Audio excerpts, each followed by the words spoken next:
Hello students. Company law के आज के लेक्चर में हम आर्टिकल्स ऑफ एसोसिएशन यानी कि पार्षद अंतर नियम के बारे में बात करेंगे। आज की क्लास में हम आर्टिकल ऑफ एसोसिएशन के मीनिंग, उसके फीचर्स के बारे में बात करेंगे, registration of article of association की बात करेंगे। इसके साथ ही आर्टिकल ऑफ एसोसिएशन में किए जाने वाले अल्ट्रेशन और अल्ट्रेशन के ऊपर लगाए जाने वाले रेस्ट्रिक्शंस के बारे में चर्चा करेंगे। तो आइए हम आज की क्लास शुरू करते हैं। सबसे पहले हम बात करेंगे डेफिनेशन की। आर्टिकल ऑफ एसोसिएशन यानी कि पार्षद अंतर नियम कंपनी अधिनियम 2013 की धारा 2 की उपधारा 5 अर्थात सेक्शन 2 सबसेक्शन 5 में डिफाइन किया हुआ है एओए यानी कि आर्टिकल ऑफ एसोसिएशन को। इसके अनुसार articles means articles of association as originally framed or altered from time to time in the pursuance of any previous company law or of this act। इसका मतलब ये है कि अंतर नियमों से तात्पर्य ऐसे पार्षद अंतर नियमों से है जो पिछले किसी कंपनी अधिनियम के तहत या फिर कंपनी अधिनियम 2013 के तहत मूल रूप से बनाए गए हैं या समय समय पर जिन्हें संशोधित किया गया है वो अंतर नियम कहलाते हैं। अब ये तो एक टेक्निकल डेफिनेशन लगी, इससे हमें ज्यादा कुछ समझ में नहीं आया कि एओए आखिर में होता क्या है, जिसके लिए हमें क्या जरूरत है एओए के मीनिंग को जानने की कि आखिर एओए किन किन फीचर्स को अपने अंदर समाहित करता है, क्या क्या विशेषताएं इसमें होती है और आखिर एओए है क्या। ठीक है, देखिए AOA is a legal document like the MOA of company। AOA जो है यानी कि article of association memorandum of association की तरह ही एक लीगल डॉक्यूमेंट है, एक विधिक दस्तावेज है। हमने हमारी पिछली क्लास में मेमोरेंडम ऑफ एसोसिएशन के बारे में बात करी थी और ये कहा था कि वो एक बहुत इंपॉर्टेंट डॉक्यूमेंट है कंपनी के लिए, एक लीगल डॉक्यूमेंट है। स्टूडेंट्स, एमओए की तरह ही एओए भी कंपनी के लिए एक लीगल और इम्पोर्टेंट डॉक्यूमेंट है। It concerned with the internal management of the company। AOA का संबंध किससे है? Internal management of the company से, यानी कि कंपनी के आंतरिक प्रबंध से इसका संबंध है। And aims at carrying out the objectives as mentioned in the MOA of the company. और इसका पर्पस क्या है? ये एओए का ऑब्जेक्ट क्या होता है? मेमोरेंडम में बताए गए ऑब्जेक्ट्स को, उद्देश्यों को कैरी आउट करना, उनकी प्राप्ति करना। मेमोरेंडम आपको क्या बता रहा था कि कंपनी के ऑब्जेक्टिव्स क्या है, कंपनी के उद्देश्य क्या है, किन उद्देश्यों की प्राप्ति के लिए कंपनी की स्थापना हुई है। और एओए आपको क्या बता रहा है?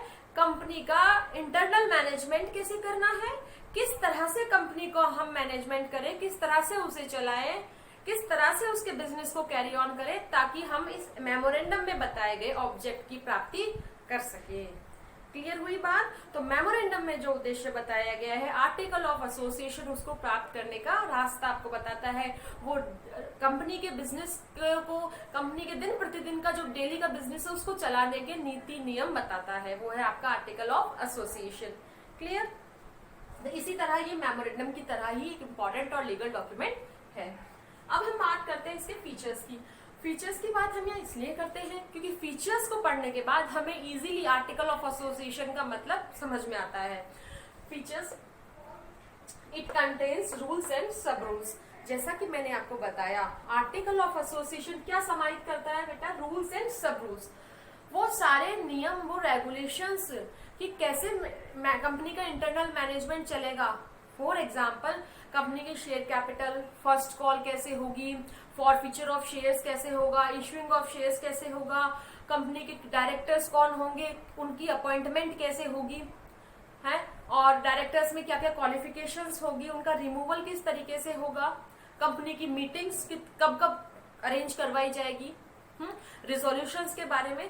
तो ये जो कंपनी को चलाने के छोटे छोटे नियम है, छोटे छोटे कानून कायदे हैं, ये किस में उल्लेखित होते हैं? कंपनी के पार्षद अंतर नियम में, कंपनी के आर्टिकल्स में इनके बारे में बताया जाता है। इसके बाद it establishes the relationship between the company and its share holders. Company का जो एओए होगा वो क्या एस्टैब्लिश करता है? रिलेशनशिप किसके बीच में एस्टैब्लिश करता है? कंपनी के और उसके शेयर होल्डर्स के बीच में, कंपनी के और उसके अंशधारियों के बीच में संबंधों की स्थापना कौन करता है? एओए। कंपनी के क्या क्या लायबिलिटीज या क्या क्या राइट्स है अपने जो ये शेयर होल्डर्स है, मेंबर्स है, उनके प्रति शेयर होल्डर्स के क्या क्या राइट्स और लायबिलिटीज है कंपनी के प्रति, आपसी संबंध उनके कौन डिफाइन कर रहा है, कौन रेगुलेट कर रहा है, आर्टिकल। फिर उसके बाद every outsider who deals with the company. अभी तक तो जैसे हमने बात करी थी शेयर होल्डर की या मेंबर की, अब हम किसकी बात कर रहे हैं, उन बाहरी पक्षकारों की जो कंपनी के साथ वे संबंध स्थापित कर रहे हैं, लाइक जैसे कंपनी के साथ किसी प्रकार की कोई संविदा कर रहे हैं, ठीक है। Every outsider who deals with the company should also have it's knowledge. It's knowledge का मतलब हुआ कि उसको जो है वो एओए के बारे में नॉलेज होनी चाहिए। जो भी पर्सन है, जो आउटसाइडर है, वो कंपनी के साथ जो डीलिंग कर रहा है, तो उसको ये पता होना चाहिए कि कंपनी के आर्टिकल्स क्या कहते हैं इस बारे में, ठीक है। जैसे कि हमें कंपनी के साथ डीलिंग करने वाले, जुड़ने वाले हर व्यक्ति को मेमोरेंडम ऑफ एसोसिएशन की नॉलेज होनी चाहिए, कंपनी के उद्देश्य वगैरह के बारे में। उसी तरह से हर उस व्यक्ति को जो कंपनी के साथ डील कर रहा है, उसे कंपनी के आर्टिकल ऑफ एसोसिएशन के बारे में भी नॉलेज होनी चाहिए, ठीक है। Next, some specific acts of company. अब ये जो पॉइंट में बात कर रही हूँ, ये क्या बता रहा है आपको, आर्टिकल्स की इंपॉर्टेंस बता रहा है। ये कह रहा है कि some specific acts of company which can be only done after the approval of articles या after the permission of articles, ठीक है।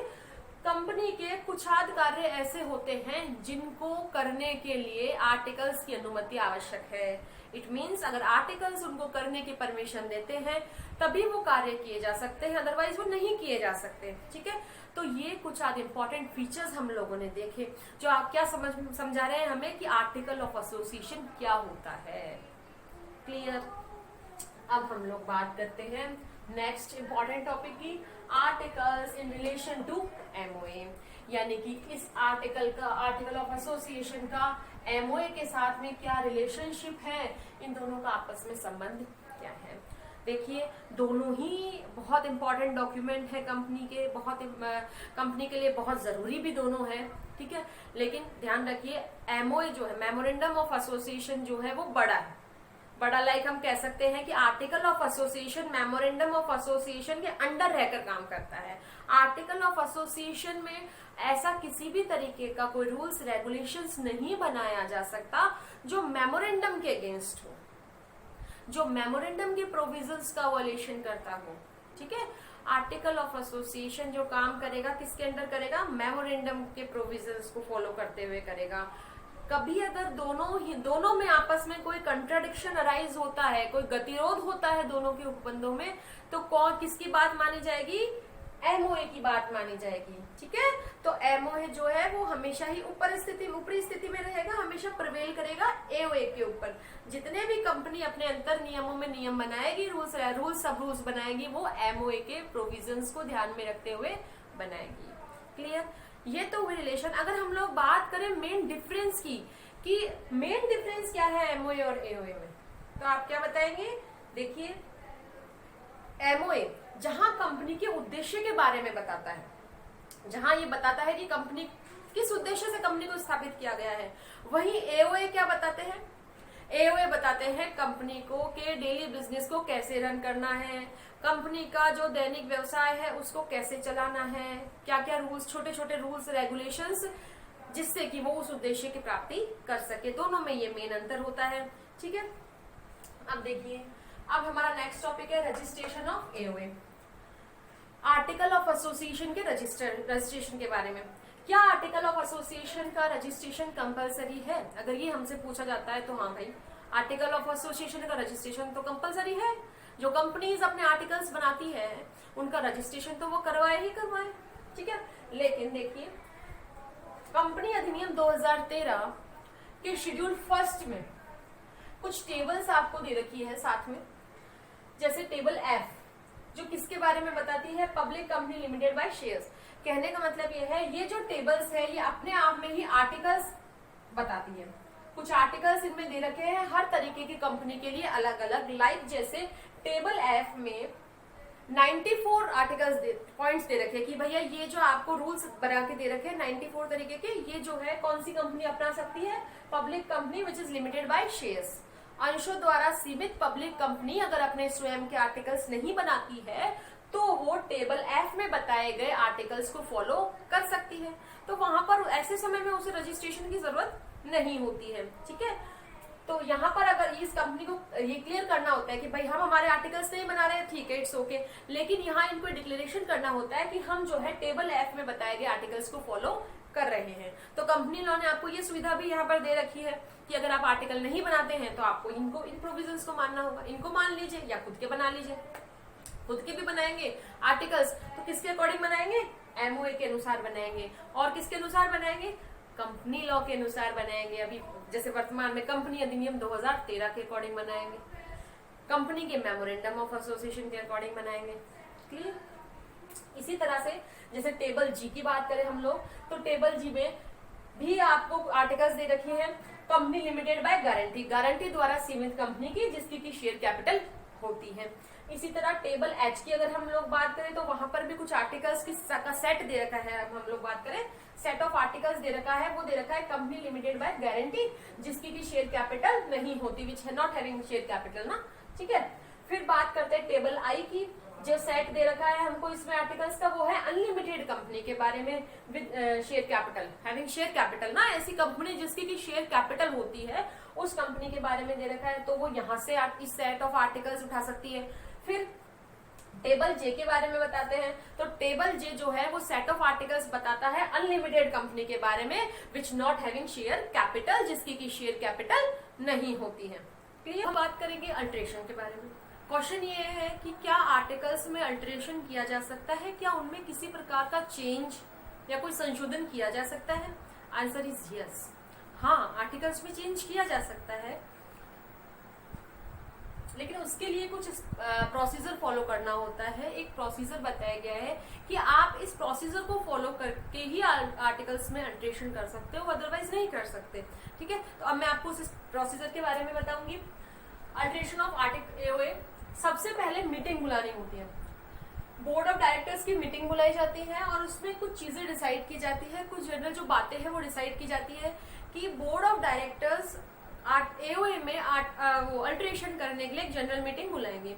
तो उस जनरल मीटिंग की डेट कि कब, वो किस तिथि को वो जनरल मीटिंग बुलाई जाएगी, किस समय होगी, किस स्थान पर होगी और ऑब्जेक्ट या एजेंडा क्या होगा उस जनरल मीटिंग का। ठीक है, तो जो ये बोर्ड ऑफ डायरेक्टर सबसे पहले मीटिंग करते हैं, किस चीज के बारे में मीटिंग करते हैं? General meeting. इनका पर्पस क्या होता है? जनरल मीटिंग को बुलाना। अब उस जनरल मीटिंग को किस डेट को, टाइम, प्लेस या किस ऑब्जेक्ट के लिए वो बुलाई जा रही है। जैसे हमारा ऑब्जेक्ट यहाँ पर क्या है? आर्टिकल ऑफ एसोसिएशन में अल्टरेशन करना। ठीक है ना, तो इस तरीके की सारी मेन चीजें ये बोर्ड ऑफ डायरेक्टर्स की मीटिंग बुलाकर उसमें डिसाइड किया जाता है। इसके बाद general meeting will be held. अब जिस तिथि को डिसाइड की गई है, जिस स्थान पर डिसाइड की गई है, उस दिन वो जनरल मीटिंग बुलाई जाती है अंशधारियों की, और and alteration will be presented before share holders. और जो अल्टरेशन का जो प्रपोजल है ना, अल्टरेशन का क्या है यहाँ पर? ये प्रपोजल, जो प्रस्तावित संशोधन किए जाने हैं कंपनी के अनुच्छेदों में, उनके बारे में शेयर होल्डर्स को बताया जाता है। इसके बाद चर्चा होती है जनरल मीटिंग में, फिर उसके बाद special resolution will be passed. अगर वो संशोधन जनरल मीटिंग में स्वीकार कर लिए जाते हैं तो उनके संबंध में एक विशेष प्रस्ताव पारित किया जाता है, एक स्पेशल रिजोल्यूशन पास किया जाता है। स्पेशल रिजोल्यूशन या विशेष प्रस्ताव तो आप लोग जानते ही होंगे, जहां पर कुल जितने भी लोग हैं, जितने भी आपके मेंबर्स है, जो शेयर होल्डर्स है, उनका 3/4 पार्ट यानी कि 75% लोग जो है, 75% अंशधारी जो है, 75% शेयर होल्डर्स जो है वो इस चीज के सहमत में हो, फेवर में हो, तो ये अल्टरेशन हो जाता है। तो उसे हम क्या कहते हैं? स्पेशल रिजोल्यूशन कहते हैं। इसके बाद स्पेशल रिजोल्यूशन आपने पास कर देना है। अब देखिए, स्पेशल रिजोल्यूशन पास होने के बाद में कॉपी ऑफ अमेंडेड आर्टिकल्स यानी कि उन संशोधित आर्टिकल्स की कॉपी और कॉपी ऑफ स्पेशल रिजोल्यूशन की कॉपी, दोनों ही 15 दिन के भीतर ये 15 डेज कौन से हैं? ये 15 डेज है बेटा, जिस दिन जनरल मीटिंग ऑर्गेनाइज आपने करी थी, अरेंज करी थी, जनरल मीटिंग हो जाने के 15 दिन के भीतर आरओसी यानी कि रजिस्ट्रार ऑफ कंपनीज को ये दोनों कॉपियां भेजनी होती है। ठीक है, अर्थात जैसे ही जनरल मीटिंग में आपने स्पेशल रिजोल्यूशन पास कर लिया कि भैया हमने हमारे आर्टिकल्स को संशोधित करने का प्रस्ताव, विशेष प्रस्ताव पारित कर लिया है, उस दिन से 15 दिन के भीतर भीतर रजिस्ट्रार ऑफ कंपनीज को अमेंडेड आर्टिकल्स की कॉपी और स्पेशल रिजोल्यूशन की कॉपी, ये दोनों ही दस्तावेज वहां जमा कराने होंगे। क्लियर? अब देखिए ये तो है जनरल। अब एक इम्पॉर्टेंट बात यहाँ पर ये है, यदि मान लीजिए आर्टिकल्स में एसोसिएशन इस कारण से हो रहा है कि कोई पब्लिक लिमिटेड कंपनी जो है वो किस में चेंज हो रही है, प्राइवेट लिमिटेड में, तब क्या होगा, conversion of public limited company to private limited. जब पब्लिक लिमिटेड कंपनी का कन्वर्जन किस में हो रहा हो, प्राइवेट लिमिटेड कंपनी में किया जा रहा हो और इस वजह से आर्टिकल्स में चेंज करना हो, तो वहां पर approval of CLT is necessary, यानी कि कंपनी लॉ ट्रिब्यूनल की सहमति, कंपनी लॉ ट्रिब्यूनल का अप्रूवल वहां पर लेना जरूरी होगा। केवल स्पेशल रिजोल्यूशन से ही काम नहीं चलेगा, आप स्पेशल रिजोल्यूशन तक की ये सारी प्रोसीजर पूरी करके आइए।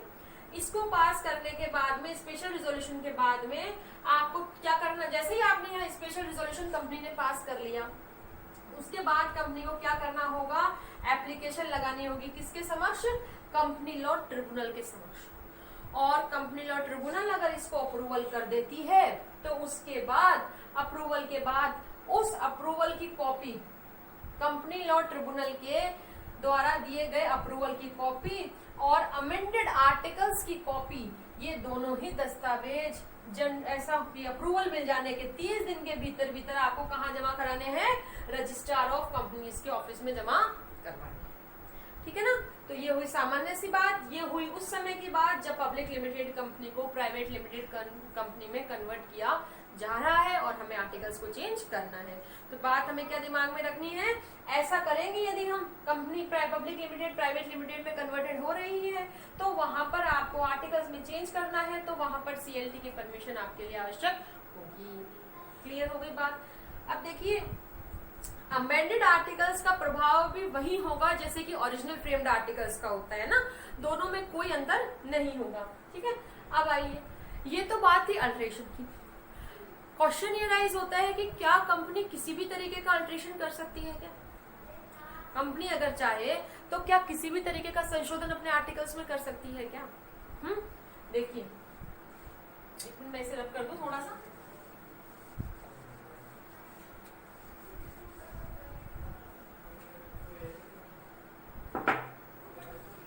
अगर हम लोग ये मान लें कि ये क्या है, कंपनीज एक्ट, क्या है बेटा, कंपनीज एक्ट 2013। फिर हम लोग अगर ये मान लें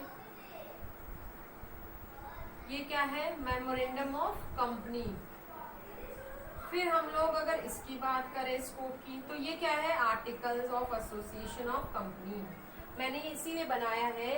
देखिए क्वेश्चन क्या किया था मैंने आपसे, ये कहा था कि क्या कंपनी अपने आर्टिकल्स में मन चाहा चेंज कर सकती है क्या? आर्टिकल्स किसके अंडर है, एमओए और कंपनीज एक्ट के अंदर। मैंने इसलिए बनाया, देखिए ये इतना बड़ा जो स्कोप है, इतना बड़ा एरिया है, वो किसका है, कंपनी अधिनियम का। और कंपनी अधिनियम के अंतर्गत कौन है, मेमोरेंडम और आर्टिकल्स। ठीक है? तो मेमोरेंडम और आर्टिकल्स दोनों किसको फॉलो कर रहे हैं, कंपनी अधिनियम को। मेमोरेंडम में जो प्रोविजंस होंगे किसके अधीन होंगे, कंपनी अधिनियम के अधीन होंगे। आर्टिकल्स में जो प्रोविजंस होंगे वो किसके अधीन होंगे, मेमोरेंडम के भी और कंपनी अधिनियम के भी। यानी कि आर्टिकल ऑफ एसोसिएशन ऐसा नहीं हो सकता, या आर्टिकल ऑफ एसोसिएशन में ऐसा कोई आर्टिकल या कोई रूल नहीं हो सकता जो मेमोरेंडम का या कंपनी अधिनियम का भी वायलेशन करे, है ना, उनके खिलाफ जाए। क्लियर हो गई बात? तो कहने का मतलब है आर्टिकल्स हमेशा मेमोरेंडम ऑफ कंपनी को फॉलो करेंगे और साथ के साथ हमेशा कंपनी अधिनियम के अधीन भी रहेंगे। क्लियर? तो जवाब क्या आया हमारे पास, आंसर निकल करके आया कि आर्टिकल, कंपनी जो है वो अपने आर्टिकल्स मन चाहे नहीं बना सकती, वो अपनी सुविधा अनुसार कैसे भी आर्टिकल्स बनाए, लेकिन कंपनी के जो आर्टिकल्स है वो मेमोरेंडम के साथ तालमेल खाते हुए होने चाहिए, वो मेमोरेंडम के अंडर ही होने चाहिए, है ना, मेमोरेंडम के अगेंस्ट नहीं हो। साथ ही आर्टिकल्स कंपनी अधिनियम द्वारा बताई गई जो नीति निर्देश है, कंपनी अधिनियम द्वारा जो लॉ बताया गया है उसके अनुसार होने चाहिए, उसके अगेंस्ट नहीं होने चाहिए। ठीक है, क्लियर। अब हम लोग बात करते हैं रेस्ट्रिक्शंस के बारे में कि क्या कोई लिमिटेशंस के ऊपर जो लिमिटेशंस जो लगा दी गई है अल्ट्रेशन के ऊपर, जो हमें परिवर्तन करना है, जो अल्ट्रेशन करना है आर्टिकल्स में, क्या उस पर कोई लिमिटेशंस, कोई सीमाएं लगाई गई है क्या? तो हम उनके बारे में चर्चा करते हैं। कुछ आज इंपॉर्टेंट पॉइंट्स बनाकर मैंने यहाँ आपकी सुविधा के लिए लिखे हैं, मैं डिक्टेट करती हूँ। जैसे जब भी आर्टिकल्स में अल्ट्रेशन किया जाएगा तो क्या जरूरी होगा? स्पेशल रिजोल्यूशन मस्ट होगा, यानी कि आर्टिकल्स में परिवर्तन केवल और केवल विशेष प्रस्ताव पारित करके ही किया जा सकता है, अन्यथा नहीं। Clear. Second, not against to MOU of the company, यानी कि कंपनी के आर्टिकल्स में किया गया कोई भी संशोधन कंपनी के मेमोरेंडम ऑफ एसोसिएशन के अगेंस्ट नहीं होना चाहिए, जैसा कि मैंने अभी आपको यहाँ पर समझाया था। Not in consistence with the provisions of companies act 2013, company अधिनियम 2013 के खिलाफ भी आर्टिकल्स में कोई किसी भी प्रकार का चेंज नहीं किया जा सकता। इसका कुछ एग्जाम्पल मैं आपको बताऊं, जैसे मैंने अभी तो आपको इधर समझाया। इसके अलावा जैसे अगर हम लोग एग्जाम्पल की बात करते हैं, जैसे हम बात करें कंपनीज एक्ट के सेक्शन 123, तो वहां जैसे हम डिविडेंड की बात करते हैं, जो धारा 123 बताती है कंपनी अधिनियम की, कि डिविडेंड जो है वो कंपनी के लाभों में से दिया जाता है। अब मान लीजिए कोई कंपनी अपने आर्टिकल्स में ये व्यवस्था कर दे कि भाई हम तो जो लाभ डिविडेंड जो दिया जाना है शेयर होल्डर्स को या मेंबर्स को, जो डिविडेंड दिया जाना है वो डिविडेंड हम कैपिटल में से देंगे, जबकि कंपनी अधिनियम की धारा 123 क्या व्यवस्था कर रही है कि डिविडेंड आपको लाभ में से देना है। क्लियर। तो आर्टिकल्स के द्वारा क्या कोई कंपनी ये व्यवस्था कर सकती है कि हम डिविडेंड कैपिटल में से देंगे? चलिए मान लीजिए कंपनी ने अल्ट्रेशन कर दिया या कंपनी ने अपने आर्टिकल में ये व्यवस्था डाल दी, क्या ये ठीक है? गलत है ना, इलीगल है ना, क्योंकि किसके इनकंसिस्टेंस हो जा रही है, किसके अगेंस्ट जा रही है? कंपनी अधिनियम के अगेंस्ट जा रही है, जबकि कंपनी अधिनियम मना कर चुका उसे कि वो ऐसा प्रोविजन नहीं कर सकती। एक और एग्जांपल लेते हैं, जैसे कंपनी अधिनियम के अनुसार सब्सिडरी कंपनी जो है अपनी होल्डिंग कंपनी के शेयर्स परचेज नहीं कर सकती। अब मान लीजिए ए एंड कंपनी लिमिटेड जो है वो अपने पास में ये प्रोविजन, अपने आर्टिकल्स में ये प्रोविजन करती है कि सब्सिडरी कंपनी अपने होल्डिंग कंपनी के शेयर्स परचेज कर रही है, कर सकती है ना, ये उन्होंने डाला अपने उसमें।